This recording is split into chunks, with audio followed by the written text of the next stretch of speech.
मुच्यते। पूर्णस्य पूर्णमादाय पूर्णमेवावशिष्यते।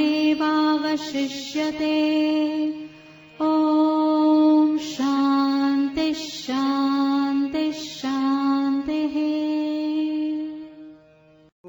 सहना भवतु सहनो भुनक्तु सह वीर्यं करवावहै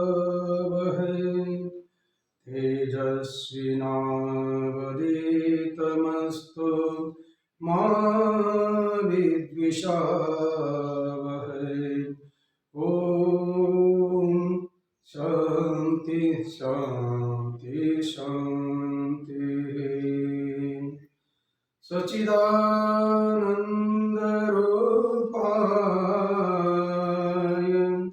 विश्वोत्पत्त्यादिहेतवे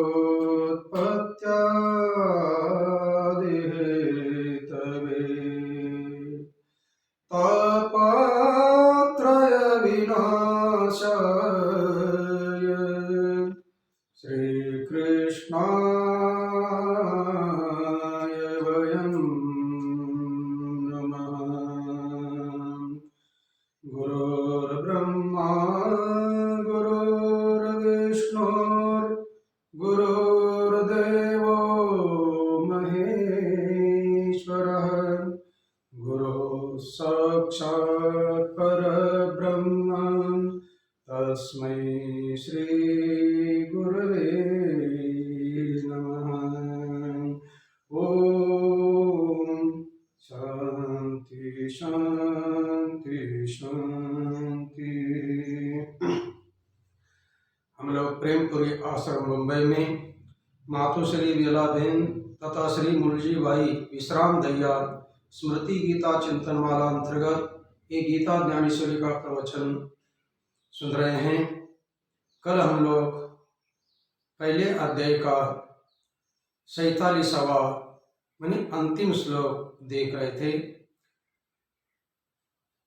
संजय भगवान और श्री कृष्ण का जो संवाद है उस संवाद को धृतराष्ट्र को सुना रहा है। दोनों की क्या बात हो रही है, अर्जुन की क्या स्थिति है। क्योंकि पहले अध्याय में अर्जुन ने कहा कि भगवान दोनों सेनाओं के बीचों बीच मेरा रथ खड़ा करिएगा। भगवान ने एक क्षण की भी देरी न लगाई और तुरंत ले जाकर खड़ा किया। लेकिन भगवान ने अर्जुन की बातों को थोड़ा दूसरे ढंग से कहा। अर्जुन ने कहा था यावदेता निरीक्ष्य हम युद्ध कामान अवस्थितान कैर्मया स युद्धव्यम अस्मिन् रणसमुद्र में। इस युद्ध के मैदान में मुझे किसके किसके साथ लड़ना है उनको मैं देखना चाहता हूं। और अर्जुन ने कहा भीष्म द्रोण आदि सब ये सब आपके कुरुवंश है, उन्हीं को देखो। अब भगवान की बातों के ऊपर उसका ध्यान गया और तुरंत कुरुवंश ही दिखाई देने लगा। युद्ध के मैदान में अपनों के साथ लड़ने पर कितना भयंकर दोष होता है, कितना भयंकर पाप होता है।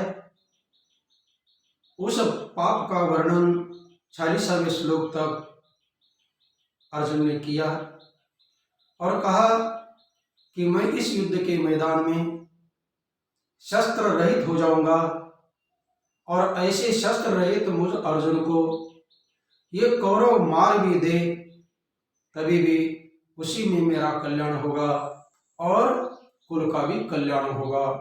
क्योंकि दोनों को भी महान दोष लगने वाला था, कुल को भी और कुलघाती को भी। तो कुलघाती के कारण कुल को लगने वाला दोष था, तो कुलघाती मैं यदि मर जाऊंगा तो फिर कुल में दोष आने वाला नहीं है, इसलिए कल्याण होगा। और ऐसा कहकर उन्होंने रथ से नीचे उतरते। अब संजय कह रहे हैं एवं उक्त्वा अर्जुन संके रथोपस्थ उपावेशत् विसृज्य सशरं चापं शोकसंविघ्नमानसः। हे राजन, एवं उक्त्वा अर्जुनः, अर्जुन इस प्रकार भगवान श्री कृष्ण को कहा। अर्जुन कहने से पहले उसकी अवस्था क्या है?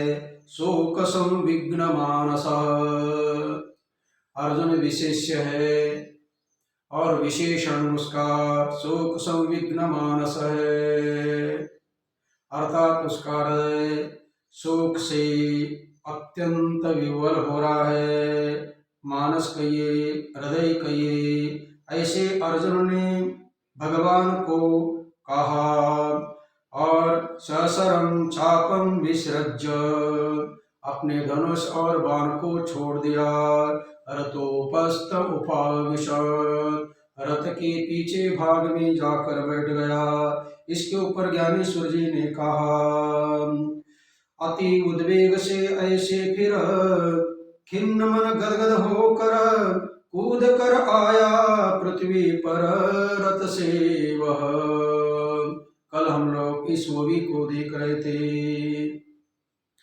वो अत्यंत उद्विग्न हुआ, खिन्न मन से गदगद हो गया और रथ के ऊपर से पृथ्वी पर कूद आया। अब ये कहीं पर हिंदी भाषा में आदि रथ से नीचे उतरा हुआ है, ऐसा आया नहीं है। संस्कृत का अनुवाद जो की त्यों किया। रथोपस्थ उपाविशत्, धातु नाम अनेक अर्थत्वात्, अर्थात संस्कृत की जो क्रियापदे होते हैं उनकी बहुत बड़ी विशेषता है, अपने अनुभव के अनुसार अर्थ लगा सकते हैं। तो ये ज्ञानेश्वर जी महान भगवत भक्त है। मराठी जो जानते हैं उनके लिए तो ज्ञानेश्वर जी साक्षात विष्णु का अवतार है। जैसे हम लोग 10 नाम सन्यासी महात्मा लोग शंकरम शंकराचार्यम केशवम बादरायणम, साक्षात भगवान आशुतोष भगवान शंकर का अवतार शंकराचार्य है। केशव जो विष्णु है उन्हीं का अवतार बादरायण व्यास जी है। और हरि भी है, क्योंकि वे 2 रूप लेते हैं, एक संत का रूप लेते हैं और एक अपना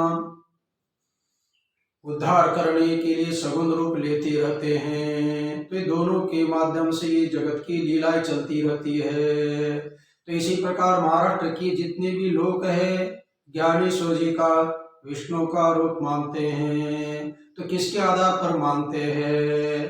तो तत्कालीन उनके समवयस्क, उनके साथ रहने वाले संतों ने उनका परिचय दे दिया अभंगों में। इसलिए ज्ञानेश्वर जी को जनाबाई बोलती है। ये जो 3 भाई है, पहले बड़े भाई है निवृत्तिनाथ, दूसरे भाई है सोपान देव, तीसरे है ज्ञानेश्वर, चौथी लड़की है मुक्ताबाई, 3 भाई और 1 बहन। ये महान विद्वान, क्या बोलते, महान आनंद की संत विभूति हो गए। बड़े निवृत्तिनाथ की समाधि आप लोग त्र्यंबकेश्वर जाते वहां मिलेगी। इनकी समाधि का अर्थ हम लोग जैसे ब्रह्मलीन होने के बाद में प्राण जाए उसके बाद में जल समाधि, कोई भू समाधि देते हैं, ऐसी इन लोगों की समाधि नहीं है।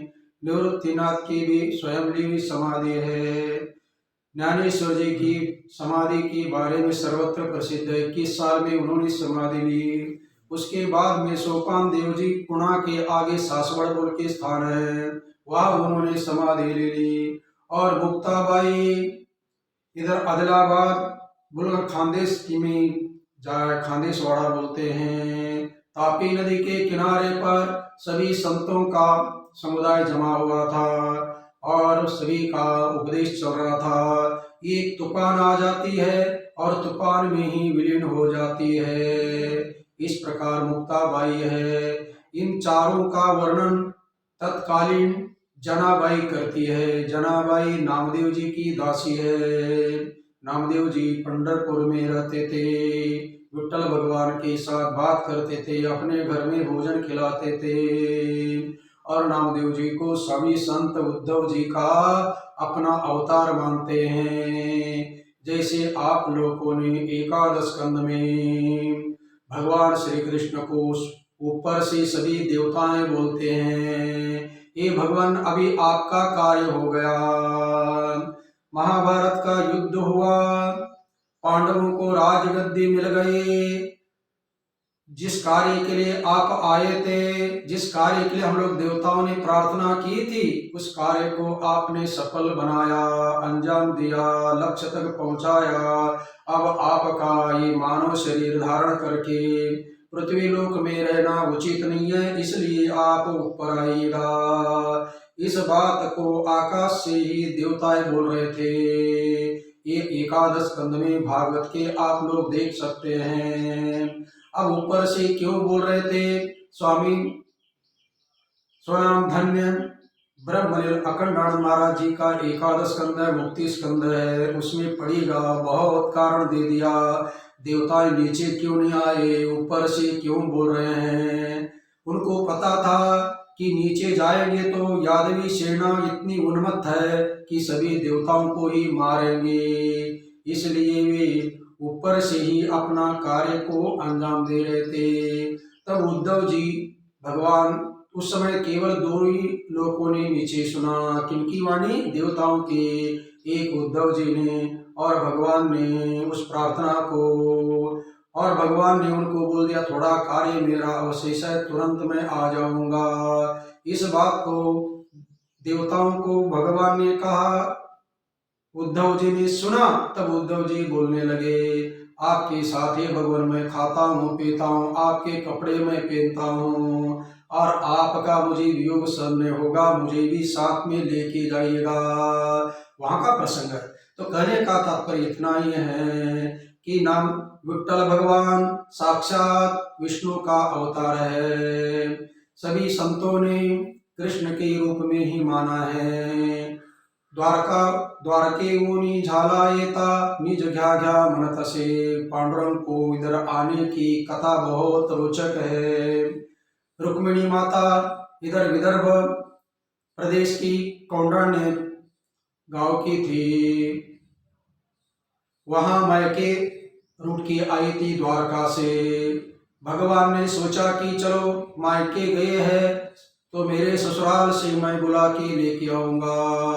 भगवान ने ससुराल न जाते हुए पंढरपुर में पुंडलीक भक्त माता पिता की सेवा कर रहे थे। उस माता पिता की सेवा को प्रसन्न होकर उनको वरदान देने के लिए वहां गए, और जाने के बाद में मैं आया हूँ बोल दिया। आप भगवान भी हो तो मेरी माता पिता की सेवा में मैं विघ्न नहीं होने दूंगा, तब तक आप इंतजार करिएगा सेवा होने तक। बोले कहाँ खड़े रहो?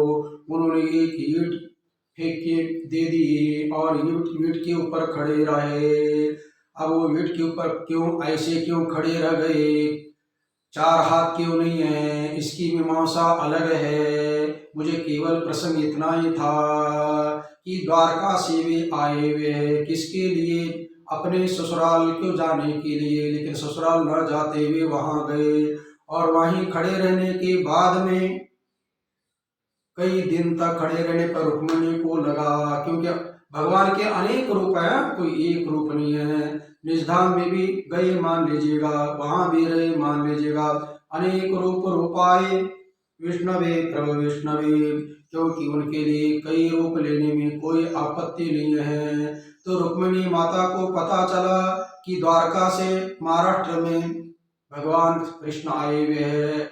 फिर उनको देखने के लिए पंढरपुर गए तो विठ्ठल भगवान ने कहा, देख आज तक तो मेरे साथ थी, लेकिन यहाँ मैं भक्त के लिए आया हुआ हूँ, इसलिए मेरे साथ आपको यहाँ रहना पसंद नहीं करूँगा। तो पंढरपुर आप जाएंगे तो मंदिर में केवल एक ही मूर्ति विट्ठल की है और बगल में रुक्मिणी की है, लेकिन अपने साथ में रुक्मिणी नहीं दी। हाँ, दूसरे जगह पे आप विट्ठल रुक्मिणी का जो मंदिर है उसमें दोनों को समान देखते हैं, लेकिन पंढरपुर में स्वयंभू जो मूर्ति है वो अकेली है, बगल में रुक्मिणी नहीं है, दूसरे मंदिर में स्थापना की गई है रुक्मिणी की। तो कहने का तात्पर्य, उद्धव जी उस भगवान श्री कृष्ण विट्ठल के ही भक्त वहां पर रहते थे। उस नामदेव की दासी जनाबाई है, वो जनाबाई अपने अभंग में कहते हैं, ये चारों के चारों देवताओं के कैसे अवतार है। सदा शिवाचा अवतार, स्वामी निवृत्ति दातार। वो बोलती है जो सदा शिव है, शंकर भगवान है, उन्हीं का अवतार बड़े भाई निवृत्तिनाथ है। महाविष्णुचा अवतार, सका माजा ज्ञानेश्वर। जनाबाई बोलती है, अरे महाविष्णु का जो अवतार है और मेरे सखा है, मेरे मित्र है, वो कौन है? सका माजा ज्ञानेश्वर। महाविष्णुचा अवतार, महाविष्णु का अवतार और मेरे सख्य सूरद ऐसे ज्ञानेश्वर है। ब्रह्मा सोपान तो झाला, भक्त आनंद वर्षाविला। तीसरे जो भाई है वो किनका अवतार है? ब्रह्मदेव का अवतार सोपान देव जी है। चौथी जो बच्ची है मुक्ताबाई, आदि शक्ति मुक्ताबाई, दासी जने लागे पाई। जो आदि शक्ति है, भगवान की माया, चैतन्य चित कला, वह जो है मुक्ताबाई हुई है। तो कहने का तात्पर्य, सभी महाराष्ट्र के संतों ने ज्ञानेश्वर जी के लिए बहुत बढ़िया विशेषण देते हैं। संस्कृत में गीता का उपदेश किया, वह जो है लोगों को समझने में कठिनाई आई, तब स्वयं ही उसी कृष्ण ने ज्ञानेश्वर का अवतार लेकर उसका विस्तार से भाव बताया। इसलिए ज्ञानेश्वर अपना बहुत जगह पे संतों ने वर्णन किया मराठी में। कहने का मुझे इतना ही तात्पर्य था कि सभी लोगों ने रथोपस्थोपाविशत, माने रथ के नीचे भाग में बैठ गया अर्जुन, इस प्रकार का अनुवाद किया है। लेकिन ज्ञानेश्वर जी बोलते हैं नहीं, रथ के ऊपर से। इसके ऊपर मैं कल भी बोला था, अनेक बोलते हैं ना, मुंडे मुंडे मतिर भिन्ना। आप लोगों ने विचार सागर हो या वेदांत श्रवण करते हैं तो उस समय आप लोगों को एग्जाम्पल दिया जाता है, दृष्टांत दिया जाता है। एग्जाम्पल कहिए, उदाहरण कहिए, दृष्टांत कहिए। एक हाथी है, एक हाथी को 6 अंधे लोगों ने देखा। एक ने पूंछ को पकड़ा और हाथी बोला सांप की तरह है। एक ने कान को पकड़ा और बोला हाथी सूप की तरह है। कोई बिंब की तरह है, कोई पीलर खान की तरह है। इस प्रकार सभी ने वर्णन किया, क्योंकि जिस अंधे ने जिस अवयव को पकड़ा था उसी की उपमा दे दी। इस प्रकार का हाथी है। तो आप बताइए, सभी लोगों ने बताया लेकिन सभी का ज्ञान अधूरा है, लेकिन सभी को मिलकर उतना। इसी प्रकार सभी संतों ने अपना अपना अनुभव करने पर जो देश काल वस्तु तीनों प्रच्छेद से रहित ऐसा चैतन्य घन आनंद कंद परब्रह्म जो है उनका अनुभव सभी को थोड़ा थोड़ा होगा और उसी का विशेषण अपना विश्लेषण करेंगे। इसलिए हम लोग ये नहीं बोल सकते हैं उनको ये पता चला तो इनको क्यों नहीं पता चला। आकाश में सब पक्षी उड़ते हैं तो कितने उड़ते हैं, कैसे उड़ते हैं? अपनी जितनी शक्ति है उतनी सबको उड़ सकते हैं। इससे कोई ज्यादा ऊपर छलांग नहीं लगा सकते हैं। सबके ऊपर गरुड़ जी, फिर गीद है, फिर चील है, फिर कौवे आदि है, इस प्रकार चिड़िया आदि है, फिर सामान्य पक्षी आदि, मच्छर आदि, मतलब ऊंचाई के ऊपर मैं बोल रहा हूँ, चलिएगा। तो अब नीचे रथ के आने पर अर्जुन की क्या स्थिति हो गई, उसका वर्णन सुंदर अपना ज्ञानेश्वर जी बोलते हैं। राजकुंवर ऐसा पदच्युत, होकर के सर्वथा उपरत, या जैसे रवि हो राहुग्रस्त, हुआ हतप्रभ।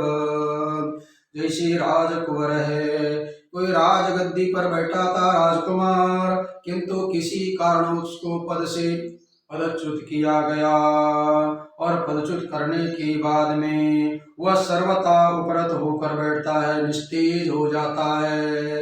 जैसे किसी का मंत्री पद गया तो उसका क्या रूप हो जाता है, क्या तेज बसता है, आप लोग जानते ही है, कोई वर्णन करने की जरूरत नहीं है। लेकिन कभी कभी पेपरों में वर्णन करते हैं, उनका भी हम लोग एग्जाम्पल दे सकते हैं।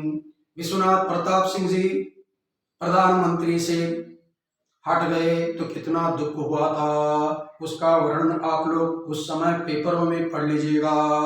और अटल बिहारी जी एक मत से नीचे गिर गए तो हंसते हुए कह दिया कांग्रेसों को, आज तुम हम लोगों के ऊपर हंस रहे हो, कल तुम्हारे ऊपर हंसेंगे, इसको बोलते धैर्य। लेकिन विश्वनाथ प्रताप सिंह का तीर चला गया। इसी प्रकार हर एक व्यक्ति का अपना अपना एक धैर्य होता है। धीरज धरो तो पावो पारा, नहीं तो डूबो मझधारा।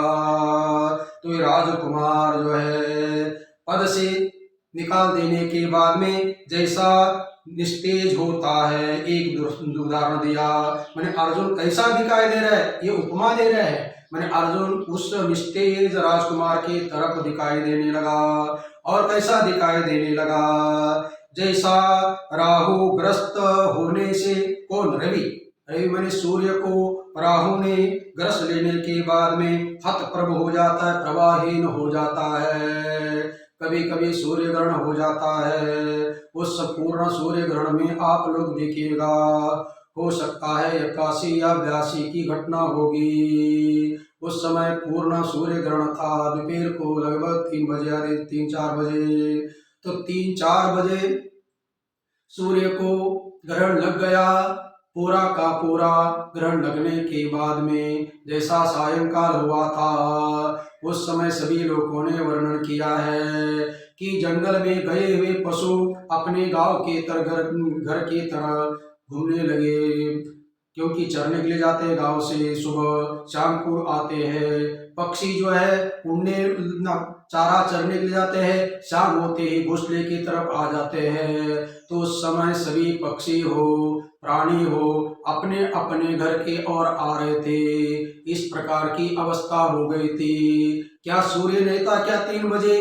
था, लेकिन सूर्य की अवस्था कैसी हो गई? राहु ने ग्रस्त होने के कारण निष्प्रभ हो गया। प्रभाव जो प्रभा है, तेज है, प्रकाश है, प्रकाशहीन हो गया। इस प्रकार अर्जुन की स्थिति हो गई। और उदाहरण देते हैं, अथवा महासिद्धि के भ्रम में, तापस उलझा मोह जाल में, तथा फस कामना भंवर में, हुआ है दीना। अथवा महासिद्धि का भ्रम है, कोई बहुत बड़ा तपस्वी था। आप लोग जाज्जल ऋषि की कथा देख लीजिएगा।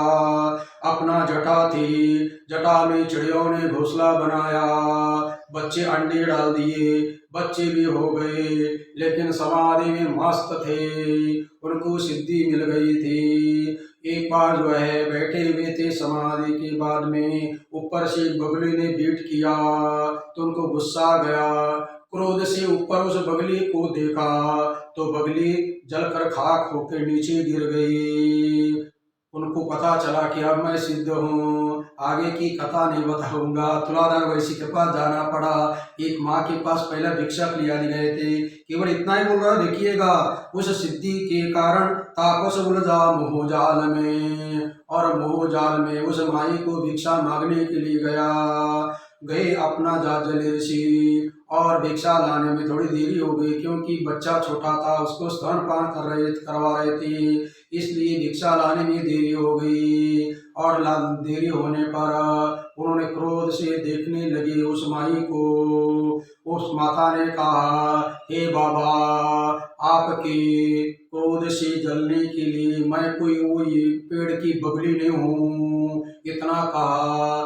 फिर उन्होंने कहा, ये आपको कैसा पता चला? इसको बोलते हैं एक कामना भंवर जाल में दीन हो गया बेचारे। उन्होंने कहा कि तुम्हारी तपस्या से मैं जलने वाले नहीं हूँ। और भी बड़े बड़े तपस्वी होते हैं, उन तपस्वियों को अपने लक्ष्य से वंचित करने के लिए अनेक प्रकार की सिद्धियां आती है। ये परमात्मा की लीला है।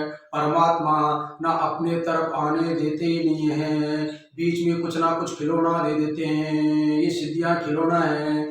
जैसे माता अपने छोटे बच्चों को खिलाने में अपना काम करते समय वो विक्षेप कर देता है। उस समय कुछ ना कुछ गुड़िया आदि दे देती थी, पहले अब गुड़िया नहीं है, और वो बच्चा उन्हीं से खेलता था और माई अपना काम करती थी। इसी प्रकार भगवान भी हमारी माँ है, वे भी यही सोचते हैं कि इन बच्चों को खिलौने दिया जाए, रिद्धि सिद्धि, तपस्वी हो, सन्यासी हो या कोई भी हो, इनको ये संसार का ऐश्वर्य रूपी सिद्धियां दे देती है, खेलो इसमें, मेरे तरफ मत आने दो। जैसा इंद्र भी यही सोचता है। कोई राजा आदि तप करने लगता है तो तुरंत उसको भी पता चलता है कि मेरी गद्दी की तरफ आने वाले होंगे, वो अप्सराएं भेज देता रहता है। ये सब सिद्धियां हैं और उसी में उलझ जाते हैं। ये विश्वामित्र की आदि कथा है।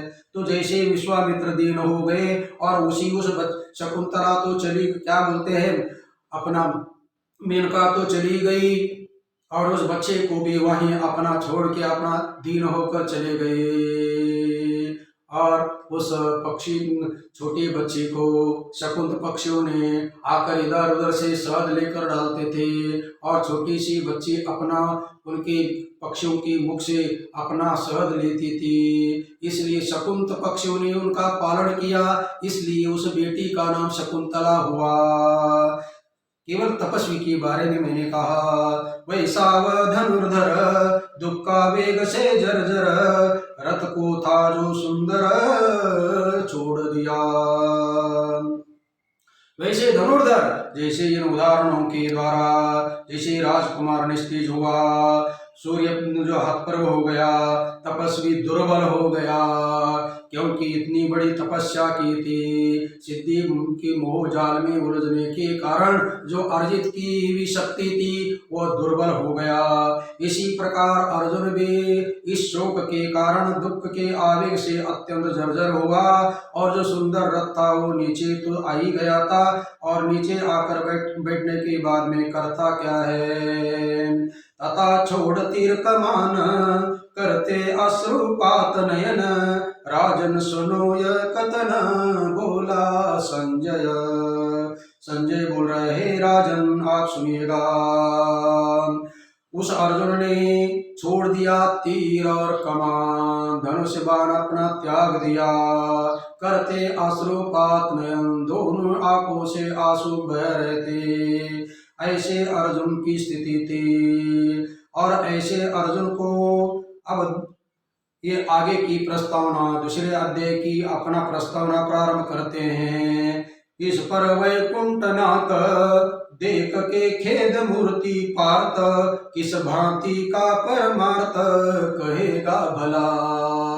ज्ञानेश्वर जी कहते हैं, जो वैकुंठनाथ है भगवान श्री कृष्ण है, पार्थ जो खेद मूर्ति है, अर्थात खेद से युक्त उसका अंतःकरण, ऐसे पार्थ को किस भांति परमार्थ भला करेंगे, किस प्रकार अच्छा प्रकार से परमार्थ का उपदेश करेंगे। सविस्तर करेगा वर्णन, सकौतुक कहेगा कथन, कहेगा ज्ञान देव वचन निवृत्तिदास। इसका जो है सविस्तर वर्णन आगे के अध्याय करूंगा। ऐसा कथन करते हुए निवृत्ति के दास ज्ञानदेव जी कह रहे हैं। ज्ञानेश्वर जी सभी जगह पे अपने को निवृत्ति का दास बोलते हैं। निवृत्ति विष्णु अपना विश्वनाथ का अवतार शंकर का अवतार है और अपने बड़े भाई उनकी गुरु है। इनकी परंपरा नाथ परंपरा है। नाथ नाथों की परंपरा से आते हैं। पहला शिवजी है, फिर मचिंद्रनाथ है, फिर गोरक्ष है, गैनीनाथ है, निवृत्ति है। इस प्रकार की इनकी परंपरा है। और ज्ञानेश्वर जी निवृत्ति और नाथ संप्रदाय होते हुए बाद में ये पंढरपुर वारकरी संप्रदाय बन गया। जैसे हम लोगों के 7 अखाड़े हैं, सातों अखाड़े अलग अलग, फिर हमारा 10 नाम जो सन्यास की परंपरा जो है सभी अखाड़ों में है ही है। इसी प्रकार महाराष्ट्र के जो वारकरी संप्रदाय में ज्ञानेश्वर जी नाथ संप्रदाय की है, तुकाराम जी चैतन्य संप्रदाय की है और एकनाथ जी महाराज दूसरे आनंद संप्रदाय दत्त संप्रदाय के है। मैंने अनेक संप्रदाय का मिलकर एक वारकरी संप्रदाय महाराष्ट्र का बना हुआ है। इसलिए इसकी बहुत अच्छी विशेषता अपना वांग्मय की है। इनका वांग्मय जो भी पढ़ेगा, बोलते हैं वैष्णव सफेद वैष्णव ये है, लेकिन ये वैष्णव अद्वैत से विशिष्ट वैष्णव है। संत तुकाराम जी ज्ञानेश्वर जी अर्थात कभी अजातवाद का विश्लेषण करते हैं, वर्णन करते हैं, कभी विवर्तवाद का, कभी परिणामवाद का, सभी सिद्धांतों का समन्वय करते हैं। तो ये ज्ञानेश्वर जी अपने को अपने गुरु का दास कहलाते हैं। जैसे कबीर महाराज अपने को दास कहलाते थे, तुलसीदास जी अपने को दास कहते थे। किसका दास? राम जी का दास। इति श्री ज्ञानदेव विरचितायां भावार्थ दीपिकायां प्रथम अध्याय के ऊपर 275 वो भी लिखी है, लेकिन हम लोगों ने आदि संख्याओं की वो भी छोड़ दी है, बीच में से प्रारंभ की है, क्योंकि आधा मंगलाचरण में आदि बहुत विस्तार है, फिर आप लोगों को सुनने में थोड़ा सा बोर हो जाएगा। इसलिए गीता का मूल प्रारंभ जहाँ से होता है, क्योंकि विषाद युग कहलाता है, तो अर्जुन को विषाद कैसा हुआ उसका वर्णन करने के लिए मैंने उतनी वो भी ले लिए। अर्थात विषाद का अर्थ है ज्ञान की पात्रता। कोई दुखी होगा तभी तो उसको सुखी करने का प्रयास करेगा, कोई रोगी होगा तभी तो उसको दवाई देने का काम होगा।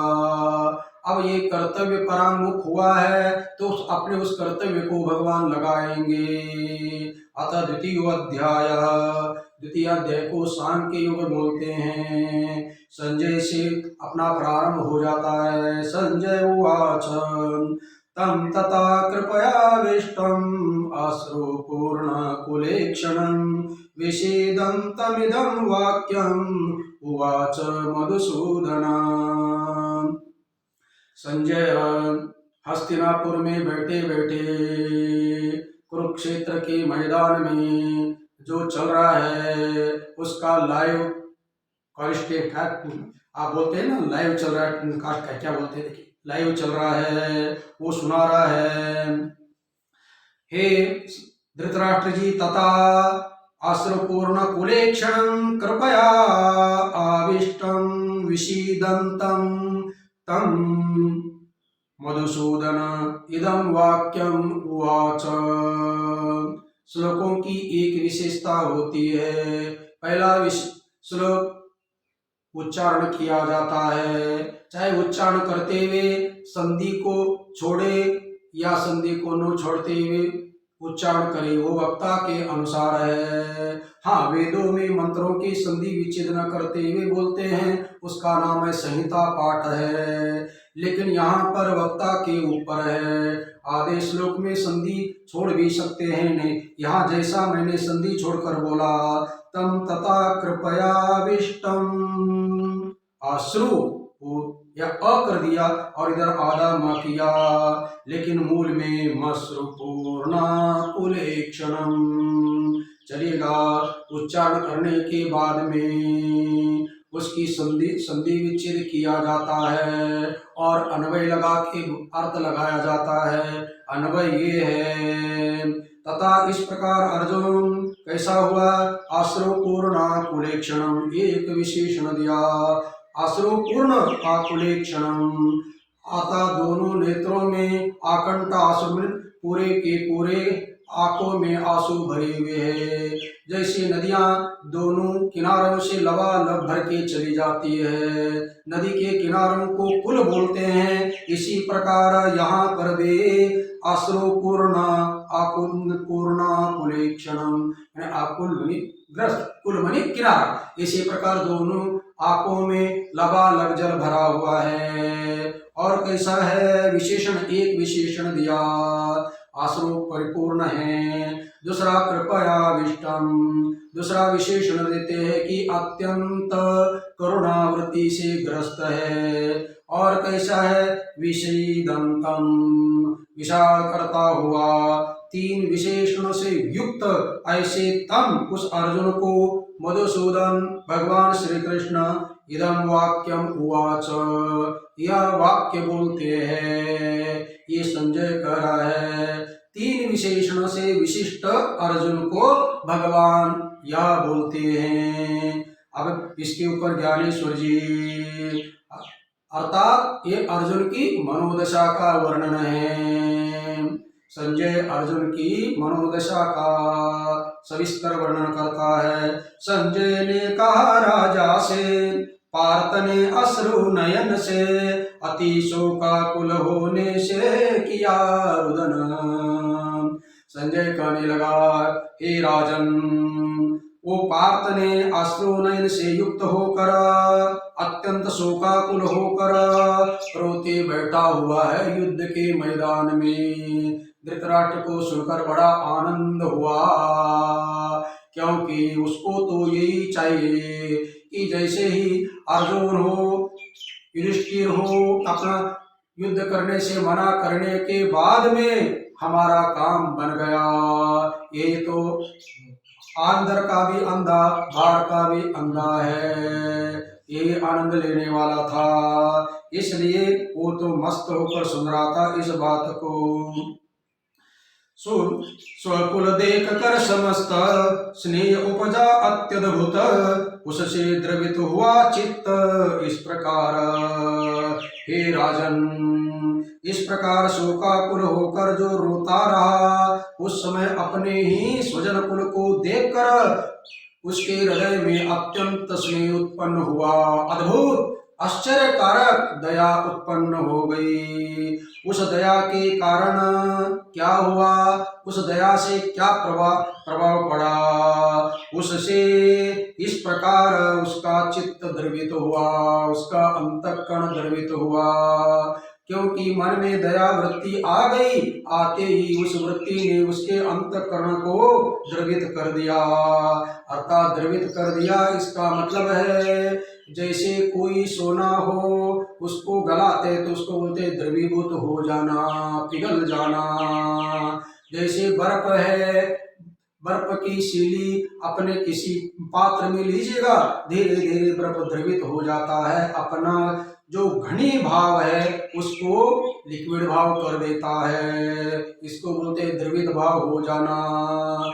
जो हृदय शौर्य वीर वृत्ति का था, वो दया वृत्ति के कारण धीरे धीरे धीरे जो दया अपना पराक्रम शौर्य वो सब पिघलता गया, अर्थात उससे ठोस कुछ बचा नहीं रहेगा। किस प्रकार वो द्रवित हुआ, वो उदाहरण से सुनाते हैं। जल में घुलता जैसे नून, अथवा हिलता वात से घन, ऐसे वह दृढ़ अंतःकरण हुआ द्रवित। जैसे नून जल में घुलता नून, जिस प्रकार पानी में नून माने नमक पिघल जाता है, जैसे ही आप लोग छाछ में आधे थोड़ा नमक डाल देते हैं, चम्मच के बिना भी ऐसा हिला देते हैं तो पूरे के पूरे गिलास में पिघल जाता है। माने पानी में नमक पिघल जाता है, घुल जाता है। और कैसा अथवा हिलता वात से घन, घन का अर्थ होता है बादल, वात से माने तूफान, चक्रवात आ जाती है, सुनामी बोलते हैं तूफान आ जाता है, अतः सुनामी लहरों का है, लेकिन आती किसके कारण? तूफान के कारण आती है, हवा के अपना वेग से आती है। वात का अर्थ है हवा, हवा से हिलता घन। श्रावण मास में बहुत बादल इकट्ठे हो जाते हैं, काले काले बादल, एक तरफ से अपना किसान बोलते हैं कि अभी अभी बारिश हो जाएगी, उतने में उधर से हवा आती है और हवा आते ही तुरंत सभी बादल अपना भाग जाते हैं। इसका मतलब जो भयंकर चक्रवात आती है उसका नाम देखिए तृणावर्त, तृणावर्त राक्षस बन गया, बन के आया हुआ था, भगवान श्री कृष्ण को उठा के ले गया था। बवंडर, संस्कृत में उसको बोलते हैं बवंडर। उस बवंडर को देखकर बादल फट जाते हैं, मतलब छिन्न भिन्न हो जाते हैं। ये दो उदाहरण हो गया। वैसे वैसे वह दृढ़ अंतःकरण हुआ द्रवित, जैसे नमक पानी में घुलता है अथवा बादल हवा से उड़ जाते हैं, इस प्रकार अंतःकरण उसका जो धैर्य था वो धैर्य जो है अपना द्रवित हो गया। और भी उदाहरण देते हैं, मोहाधीन होने से वह ऐसा दिखाया जैसा मुरझाया सा, कीच में फंसा हुआ सा राजहंस। संजय सुना रहा है, धृतराष्ट्र सुनिएगा। मोह के अधीन होने से, मोह का अर्थ है दया, उसके अंतःकरण में जो दया आ गई, उस दयावृत्ति के कारण वह एकदम मुरझाया सा निस्तेज हो दिखाई दे रहा था। किस प्रकार निस्तेज दिखाई दे रहा था? राजन सुनिएगा, जैसा राजहंस कीचड़ में फंस जाता है तो बेचारा वो चल नहीं पाता है, दुखी होकर मुरझाया सा खड़ा हो जाता है। राजहंस पक्षी बहुत बढ़िया, अच्छा पानी हो तो मस्त आनंद से हाथी की तरह तैरता है, मधु मस्त होकर, और पानी सूख गया, कीचड़ में हो गया तो फंस के अपना दीन हो जाता है, मुरझाया जाता है। इस प्रकार अर्जुन हो गया। इस भांति वह पांडु कुमार महामोह में हो अति जर्जर, खड़ा देख उसे सारंगधर बोले ऐसा। इस प्रकार पांडु कुमार जो अर्जुन है, जो अज्ञान के कारण, शोक के कारण, मोह के कारण, दयावती के कारण जर्जर होकर खड़ा हुआ था, उस अर्जुन को भगवान श्री सारंगधर कृष्ण क्या बोलते हैं उसको आप सुनिएगा। ऐसा धृतराष्ट्र को संजय कह रहा है। अब भगवान क्या बोलते हैं सुनिएगा। श्री भगवान उवाच कुतस्त्वा कशमलमिदं विषमे समुपस्थितम् अनार्य दुष्टमस्वर्ग्य मकीर्ते करमर्जुन क्लैब्यं समगम पार्थ नैतत्त्वयुपपद्यते शुद्रं हृदय दौर्बल्यं त्यक्तोत्तिष्ठ परन्तप। दो श्लोक भगवान के यहाँ लगातार लिए गए हैं। कुतः त्वा कस्मलं विदं विषमे सम उपस्थितम, ये संधि विच्छेद हो गया।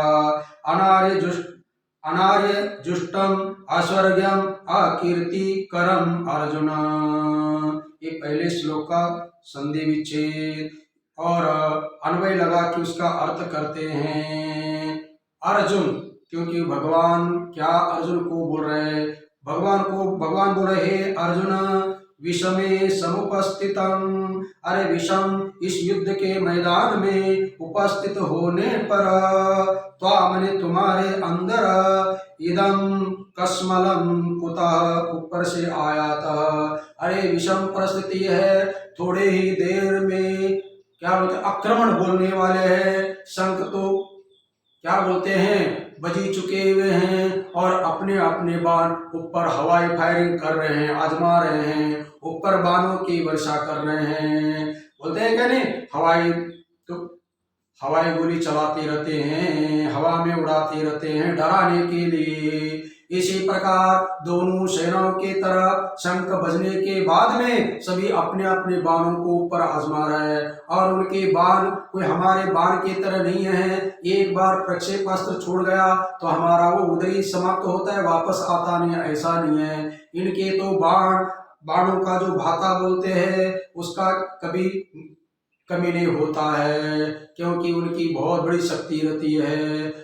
जाता है निशाने को लगकर वापस आ जाता है और बैठ जाता है। इसलिए सभी अपने अपने बाणों का क्या प्रभाव है आजमा रहे थे और प्रतीक्षा ही कर रहे थे किसकी, आक्रमण की। इसको बोलते हैं विषम परिस्थिति है। और ऐसे समय में तेरे लिए इदम कस्मलम, यह पाप, ये दया, ये करुणा कुतः कहाँ से आ गई। और ये अर्जुन, ये दया बहुत ही घातक है। इस दया, क्योंकि विषम परिस्थिति में दया आना उचित नहीं है। मैंने पहले भी उदाहरण दे दिया, किसी के पेट में पानी हुआ था, एक बहुत बड़े नामी डॉक्टर ने अपॉइंटमेंट ले लिया और अपना क्या बोलते हैं थिएटर में ले गए, उनको बेहोश कर दिया।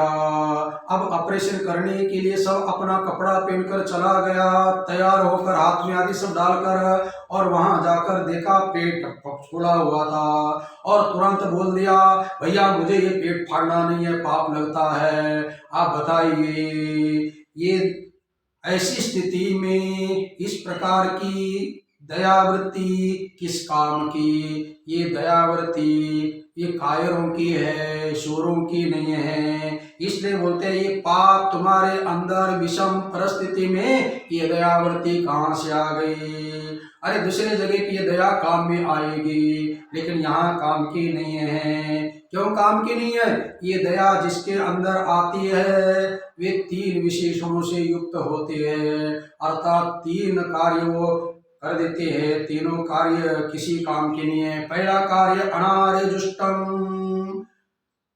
न आर्य इति अनार्य, जुष्टम मने सेवित, अर्थात जो श्रेष्ठ लोगों के द्वारा ये अपनाने वाली नहीं है। श्रेष्ठ लोग ऐसे समय में उसको अपनाते नहीं है। श्रेष्ठ लोगों के द्वारा दया ऐसे स्थान में कभी भी स्वीकार करते नहीं है। ये अनार्य जुष्टम है, मतलब अच्छे व्यक्ति इसको कभी ऐसे समय में स्वीकार नहीं करते। दूसरा अस्वर्ग्यम, ऐसी स्थिति में यदि स्वीकार करते हैं तो ये दया वृत्ति क्या करती है, अस्वर्ग माने स्वर्ग को ने नरक को देने वाली है। और तीसरा क्या करने वाली है, अनर्थ करने वाली है। तीन अनर्थ करती है।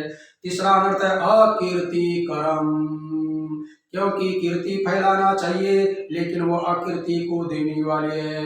माने विषम परिस्थिति में जो उस समय वो अवस्था नहीं है, उसका वो माहौल नहीं है और वो वातावरण नहीं है। उस वातावरण में बोलते हैं ना भैया समय सूचकता चाहिए। अपना श्मशान में गए, सब दुखी थे और वहां जाकर जो है एक राग बागेश्वरी का आलापने लगा। अब बागेश्वरी राग आप गायन करने वाले को बता, मेघ मल्हार है, दीपक है, ये संगीतकार बहुत बढ़िया अपना सुंदर राग आलापते हैं, उसी से मधुरता आती है शब्दों में। और बागेश्वरी राग आलापने लगा तो क्या बताइए, दूसरे लोग हंसेंगे क्या, उसको गाली देंगे या सुनेंगे।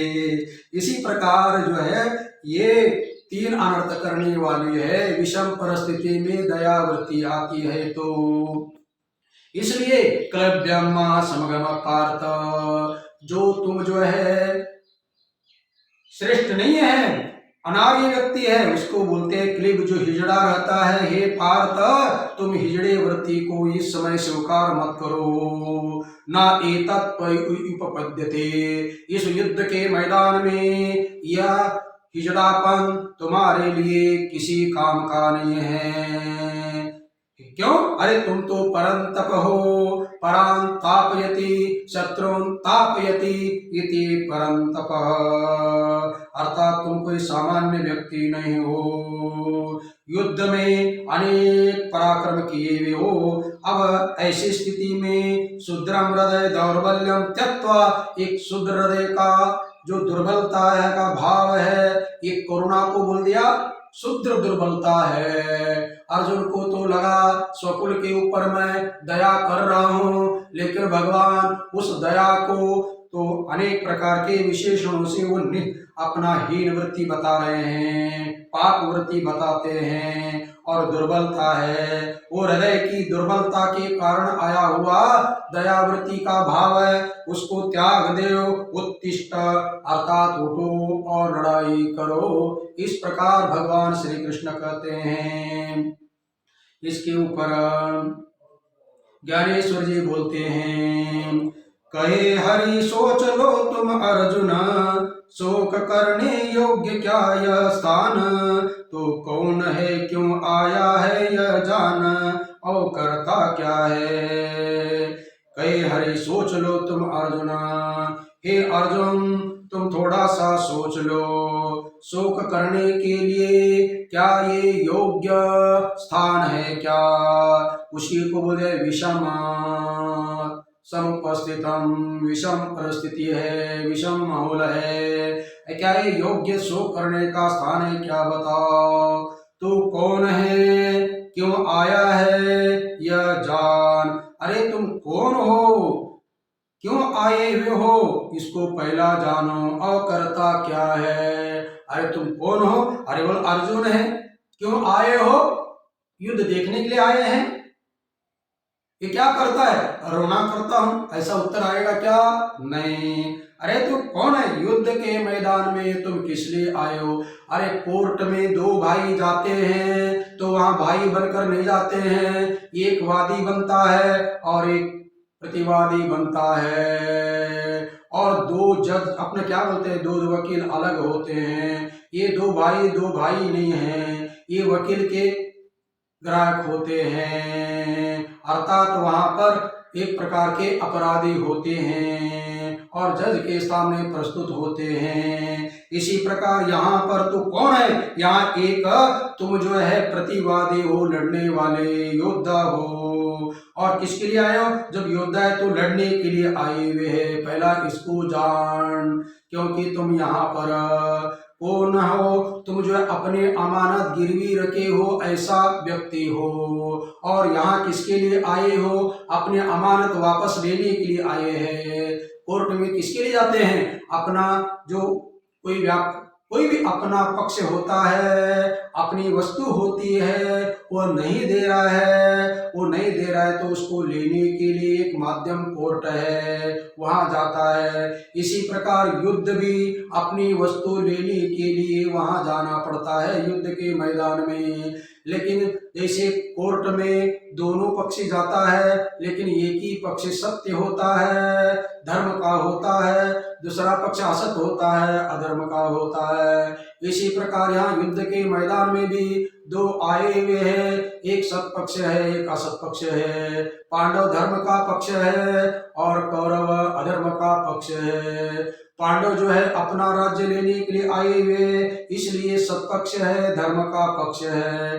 कौरव जो है उनका राज्य गिरवी रखा हुआ, वापस ना लेना, ना देकर उसको हड़पने के लिए आए हुए हैं, इसलिए इनके द्वारा करने वाला युद्ध असद युद्ध है, अधर्म युद्ध है।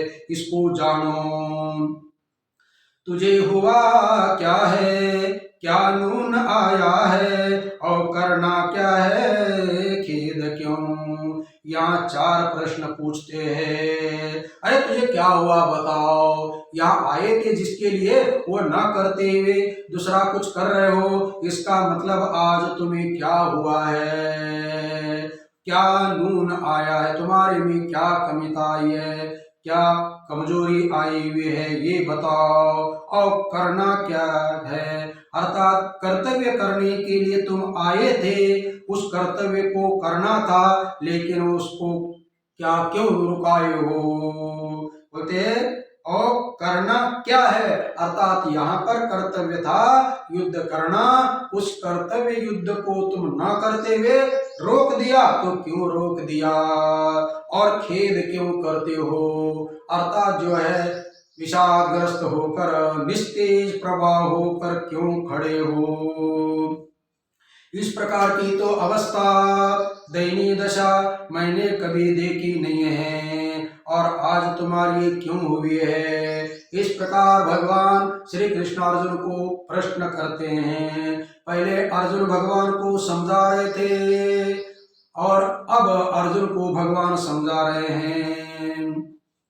कभी न सोचता तू असंगत, न छोड़ता कभी धैर्य उदात्त, भागे तुझसे आयस की बात कोसों दूर। कभी न सोचता तू असंगत, हे अर्जुन आज तक तो कभी भी तुमने असंग रूप से सोचा नहीं है। मैंने असंग प्रकार से, माने संगति छोड़कर जो तुम छोड़ा नहीं है, क्योंकि वीर होने के कारण सब बातें यथोचित सुसंगति करते थे, सुसंगति सोचते थे। लेकिन आज तो जो शोक कर रहे हो अलग ढंग से असंगत सोचते हुए, मैंने संगति छोड़कर सोच रहे हो। संगति का अर्थ है जो पूर्वापार संबंध होना चाहिए उसको लेकर बात बोले, उपयुक्त बात बोले, तो उसको बोलते सुसंगत बोलना। नहीं तो कहीं का ये, कहीं का रोड़ा, कहीं की भानुमति का कुनबा जोड़ा, इसको बोलते असंगत बोलना, इसको बोलते अनाप शनाप बकना। तो तू कभी अनाप शनाप तो बकता नहीं था। इसको बोलते कभी न सोचता तू असंगत, न छोड़ता कभी धैर्य उदात्त। कितनी भी परिस्थिति विकट आ जाए तभी भी तूने कभी भी अपना धैर्य छोड़ा नहीं है, कभी भी धैर्य नहीं छोड़ा है। इतना धैर्यशाली तुम हो, अर्थात धीर हो।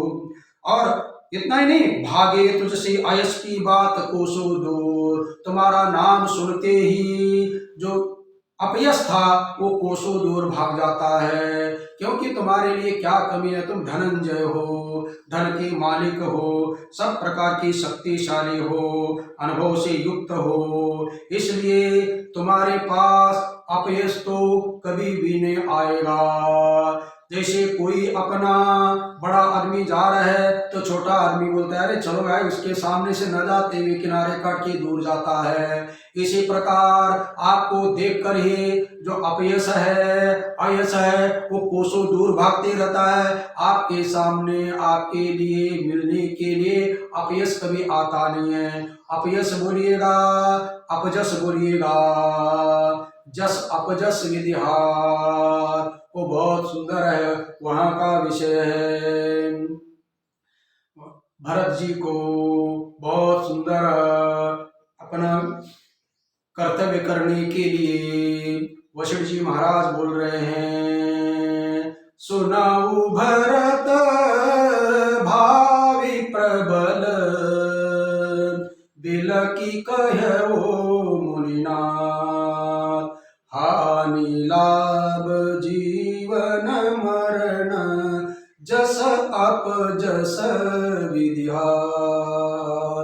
यहाँ अर्जुन को भगवान सुना रहे हैं और वहाँ भरत को अपने पिताजी को देखकर, कर्तव्य पिताजी की मृत्यु को देखकर अयोध्या में आए हुए ननिहाल से और हाथ सिर पर लगा के बैठे हुए है, कर्तव्य परांगमुख है। ऐसी स्थिति में वशिष्ठ जी महाराज बहुत सुंदर उपदेश दे रहे हैं। यहाँ पर भी भगवान श्री कृष्ण अर्जुन को यही उपदेश देते हैं, अरे तुम्हारा नाम सुनकर ही अपजस भाग जाता है, इसलिए आज क्या कर रहे हो। तू है शौर्य वृत्ति का स्थान, क्षत्रियों में अति महान, तेरी कीर्ति कथा का गान त्रिभुवन में। तो शौर्य वृत्ति का स्थान है, जितने भी शौर्य वृत्ति है सेनाओं में देखिएगा, जोश दिलाने के लिए बहुत बढ़िया अपना बाजे बजते रहते हैं, उसके ताल के ऊपर उनको जोश आता है और वो नहीं बजाएंगे तो जोश नहीं आता है। अपना दिल्ली में परेड के समय आप देख लीजिएगा कितने सुंदर बाजे बजते हैं और बाजे के ताल के ऊपर उनका जोश चढ़ता रहता है। इस प्रकार शौर्य वृत्ति का तेरे अंदर स्थान है, अर्थात शौर्य की वृत्ति को दूसरे तरफ रहने के लिए जगह ही नहीं है, एकमात्र आप ही जगह हो। किसके लिए? शौर्य वृत्ति को, पराक्रमी वृत्ति को। क्यों? तुम क्षत्रियों में अति महान, तुम जितने भी क्षत्रिय हो उनमें महान हो, अर्थात जितनी क्षत्रिय है उनके लिए तुम प्रतिष्ठित हो, इसलिए महान हो। इतना ही नहीं, तेरी कृति का गान त्रिभुवन में, तेरी कृति का डंका तीनों लोक में बजता रहता है। कैसा बजता रहता है? ऐसे बोलने से बोलते, उदाहरण देते हैं 10वीं मूवी में, तूने जीता रण में शिव को, मिटाया निवात कवच को, तथा हराया है गंधर्व को पराक्रम से। देखो, ये पहले अध्याय में थोड़ा सा विषय गया ही हुआ है। वहाँ इतना ही कहा, इतना बड़ा पराक्रमी अर्जुन को उस दयावृत्ति ने कैसे हीन बना दिया, उसी का वर्णन यहाँ भगवान श्री कृष्ण करते हैं। तूने शिवजी को रण में हरा दिया, जीत लिया। निवात कवच 2 बहुत बड़े राक्षस थे, उनका नामो निशाना मिटा दिया।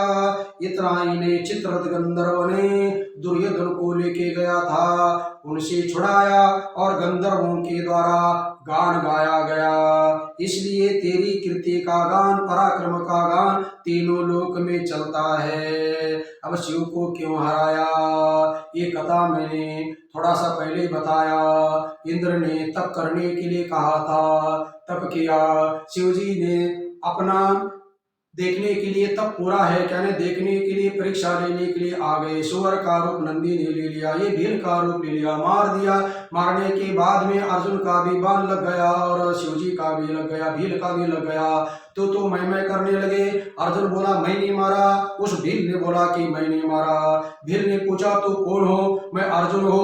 तो अर्जुन है तो क्या अर्जुन किसका? बोला द्रोण का। ये द्रोण का अभिमान बोलता है या तेरा अभिमान बोलता है? ऐसा बोलने के बाद में अर्जुन ने अपना हाथ ऊपर उठाया बांधने के लिए धनुष के ऊपर, तो स्तंभित हो गया। तो मेरा हाथ स्तंभित करने में शक्ति 3 की है, एक गुरु द्रोणाचार्य, एक कृष्ण की और शिव जी की। एक कृष्ण भी नहीं है, गुरु द्रोणाचार्य भी नहीं है, क्या आप शिव जी तो नहीं है? इतना बोलते ही शिव जी प्रकट हो गए। ओम पूर्णमदः पूर्णमिदं पूर्णात् पूर्णमुदच्यते पूर्णस्य पूर्णमादाय पूर्णमेवावशिष्यते। ओम शांति शांति शांति। सच्चिदानंद भगवान की जय। ओम नमः पार्वती पतये। हर हर महादेव। ॐ शान्ति